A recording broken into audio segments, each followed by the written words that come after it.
The world is often somewhat unfair.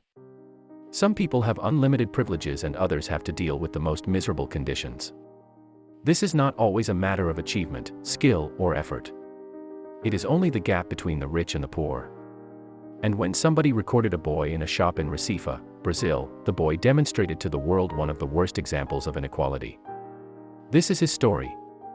Subscribe to the channel and turn on the notification bell if you want to keep watching more exciting videos. Before we move on to the boy with the tablet, I will share another touching story of Prema J. Kumar. This is Prema J. Kumar. The camera crews are gathering at her doorsteps to catch a glimpse of her. Overnight, the 24-year-old lady has become a real sensation in India, and to this day many people still consider her a true inspiration. Prema comes from a typical middle-class family of 4 Priams, her parents, and her younger brother. Her father, J. Kumar Perumal, grew up in the state of Tamil Nadu and was a car driver for 20 years. Her mother worked for a private company in the past, but when her brother Prema was born, she stopped working and took care of her baby. The family didn't have a lot of money, but they all loved each other very much and they lived happily together in a tiny house in Mumbai. In this house, Prema spent a lot of time on a bed of 1.5 meters long or on the empty floor.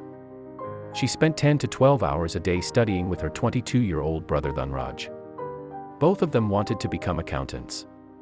So they were preparing to pass the CA exam. The CA exam is challenging and students usually have to retake it a couple of times before they finally pass it. So it is no surprise that Prema and her brother spent so much time studying. They both succeeded on their first attempt, and even better, Prema became the national champion. She scored 607 points out of 800, and this is about 75%. That doesn't sound overly crazy, but you have to realize that most students are unable to pass the exam, so this is a high performance and she will be reminded of that. Suddenly, all the local television and radio stations wanted to interview her. She was a true inspiration for a lot of people, showing that you can achieve anything you want, no matter what your social status is. Prema received many congratulations and a steady stream of visitors. Both distant and close family members, as well as local politicians who wanted to celebrate her glory, came to visit her. Of course, Prema had never experienced anything like this before, but still it felt great, she said. Her little brother is also very proud of her and he says she owes all this to her determination and dedication. Doing CA was a passion, said Prema with great enthusiasm, but passing the exam at this level was a big surprise. When a former professor called and asked if I had seen my result, I got nervous. I feared the worst. But then he told me that I had passed the full CAE exam. I cried tears of happiness. He asked me to hand over the phone to my father and told him about the result. Jayakumar was of course very proud of his children. Throughout his life the man had worked from 8 a.m. until 8 p.m. He transported people in the city in his rickshaw for 12 hours. This is a lightweight 2-wheeled vehicle that a man on a bicycle parts. With his heavy work he earned about a superscript 115,000 every month. Converted to euros, this is a 172.00, so not a lot. J. Kumar answers all the questions from the media during interviews without feeling uncomfortable. He does not say a word about the fact that it was expensive when his 2 children started their studies. All he says is this: I grew up in a remote village and never had the chance to study. At first I didn't understand what Prema and Dhanraj wanted to accomplish when they said they wanted to become CIA someday, but we never questioned their decisions about their wishes and we have always supported our children. We encouraged them to study whatever they wanted and how they wanted, and we always assured them that we would do everything we could to help them achieve their goals in life. Now the time has come for J. Kumar to take it easy and finally enjoy the pleasures of life. In the coming months, Dhanraj and I will certainly find a good job. Then we will ask Dad to retire so he can finally do everything he ever wanted, but never had the time to do because he had to work so much and so hard, says Prema. I had seen my mother and father struggling to make ends meet when we were children and I was always determined that one day we should help them. My student life wasn't easy.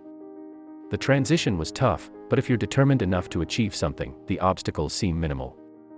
Prema's life changed a lot. People now see her as a role model and she really is. Faith allows things to happen. It is the power that comes from a fearless heart. And when a fearless heart believes, miracles happen, says Prema. Anyway, I think her story is very moving and inspiring. As you can see, if you want something, then it's best to go for it 100%. Do you have big goals or plans that you want to focus on in the coming months or years? Guilherme Henrique Santiago. Now we go to the boy who played on a tablet in a store and an employee recorded it. Many children think it's a bit old-fashioned when they don't use a computer during lessons. But in many less developed countries this is not possible, and a computer is often a special tool that can cost a lot of money and is therefore not available to everyone. 10-year-old Guillermo Enrique Santiago knows this all too well. There are 278 students enrolled in a school. But there are only 12 tablets on top of this. The children can only use the device if the school board grants special permission. Guerin was born in Recife, Brazil. He was the youngest of 4 brothers and attended one of the public schools in his neighborhood. His family didn't have much money and they couldn't afford a better school. The school did not have extra facilities like an internet connection. Guam also had no access to the internet at home, so he decided to go to a store and play with the tablet. Or at least that's what it looked like. The boy entered the store and searched for her tablet. He looked at it for a moment and then started tapping on it.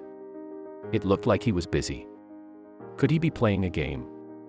At least, that's what an employee thought when he saw the boy, but when he saw the screen, he realized that Gwen wasn't playing. He was holding a pen and writing all kinds of things in a small notebook. The staff member decided to talk to the boy and ask him what he was doing. And what he then heard broke his heart.